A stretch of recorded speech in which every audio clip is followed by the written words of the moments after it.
guys.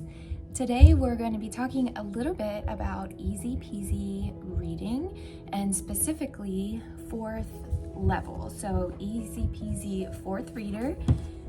This is the first book and then the second book. And also going to be talking a little bit about the workbook. So if that interests you, stick around.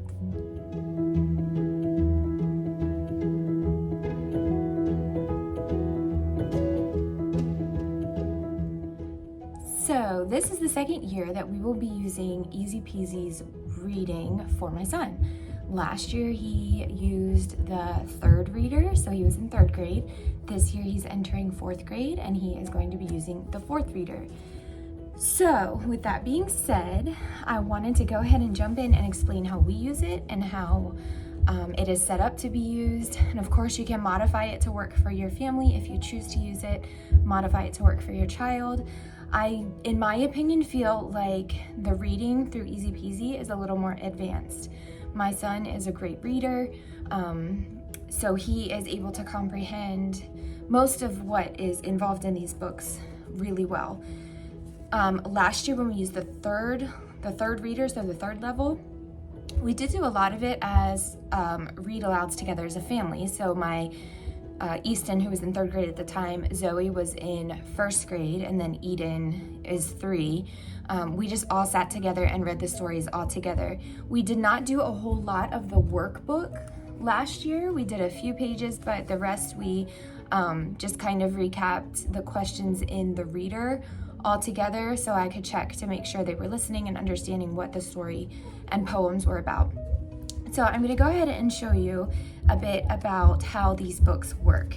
So with the fourth reader, as I mentioned in the beginning, it is divided into 2 books. So this is days 1 through 90, and this is days 91 through 180. It is structured to be used every day, so there's a full 180 days of lessons, and these books are fairly thick. So there are full stories within these books, so you don't need to purchase separate chapter books or poetry or anything like that. Everything is printed in here that you would need to complete a whole reading course for the year. This is also offered as an online course, so you are able to go onto Easy Peasy's website and access this for completely 100% free if you choose to do so. I personally like to read off the computer. I don't necessarily enjoy reading from a screen. I would if I needed to, but I like to hold the book. I like just to see the words on the page and not on a screen. So for personal reasons, I went ahead and purchased the readers as the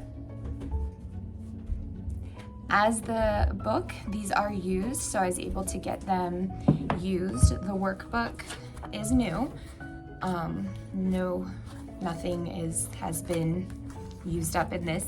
So you don't need to purchase a separate workbook, but if you choose to do so, this is kind of extra practice for vocabulary and things, new words that they may have learned in the stories, that you can give them an extra boost of review, learning, and recapping, just to make sure they completely understand. If you don't want to purchase the workbook, you do not have to. Everything you need for a lesson you can do straight from these books or from the online information you can find for free. So let me just... You can print it out? Yes, you can print it out, correct. You can print it for free from the website. So let me go ahead and go through a sample lesson with you and show you how this works. The first thing I wanted to do was open the books and show you what was included in each one as far as the stories and the poetry. So this is book 1, and then this is book 2.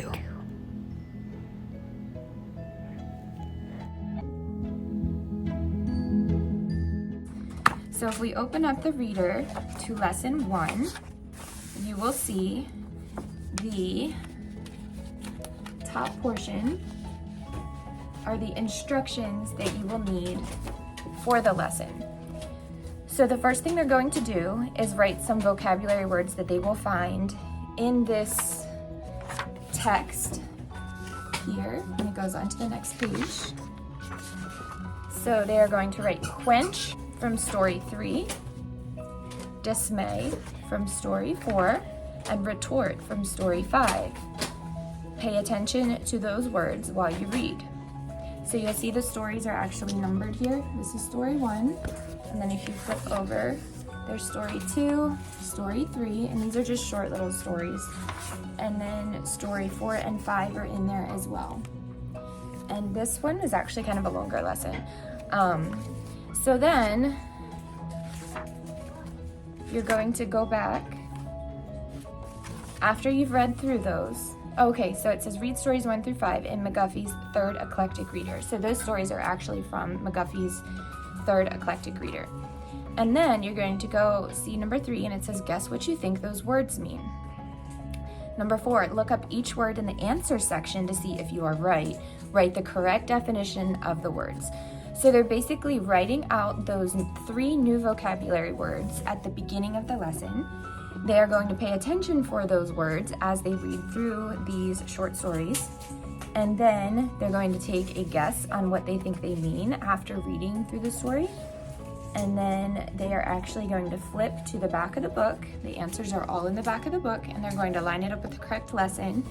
They're going to see if their guesses were correct, and then they're going to actually copy the correct definition for each of those words.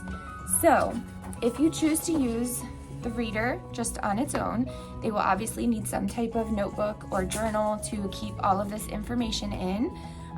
Or of course you can just use paper and then just keep it in a binder if you choose to do that, or they could even type it out if you choose not to write. Or you can purchase the workbook and you can give them extra practice.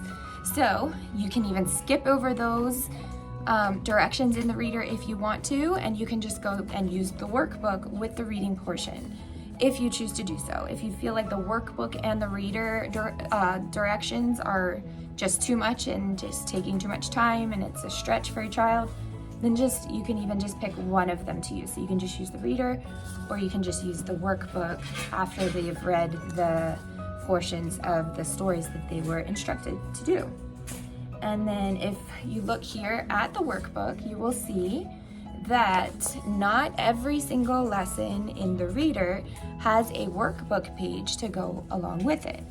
So lesson 1 does actually have a page to go along with it. So if you see here at the top, it just says review and read aloud the words and their meanings. And you'll see on this page that the 3 words that they were instructed to write at the beginning of lesson 1 in the reader are listed in this definition grouping at the top. So those words are ones that they should be paying attention to and reviewing the definition for.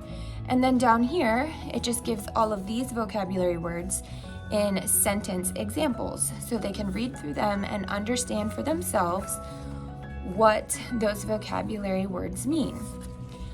And so you'll see that lesson 1 does have a workbook lesson to go with it, but then there is not another workbook lesson until lesson 6. So you're actually not using this in addition to the reader for every single lesson. And that makes sense because every single lesson is structured differently as they get a little bit later into the reading. So in the second reader, there's actually chapters of these books that they will be reading. And the books were listed in the beginning. So we have The Railway Children is one of them, A Little Princess, The Peterkin Papers, The Storybook of Science, and then the Peterkin Papers concluded. So they will actually be reading. Easton can open that for you. Can you ask Easton to help you, please? So let's look at lesson 91 in the second book. It says, read the second part of chapter 10 of The Railway Children. Tell someone about the chapter. Those are the instructions for that lesson. So each lesson is structured differently. They're not doing the same exact thing for each lesson, but it does seem like with the second book, they are doing more reading and just reviewing the chapter with an adult, just so you can recap and know that they're understanding what they're reading. So again, you can do this as a family. It is structured for the child to be independent, on their own, as most of Easy Peasy is set up for that way. Of course, if your child is younger and not quite as independent, you can do it right alongside them.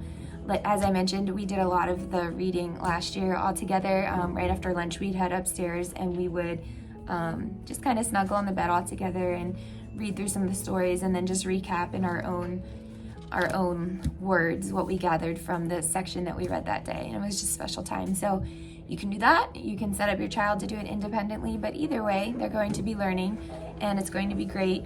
We really enjoyed the stories we read last year, so we're really looking forward to jumping into this for this year. So I hope that was helpful. If anyone has any further questions, please leave them down below. I am happy to help and answer any questions as best as I can, and we will talk very soon.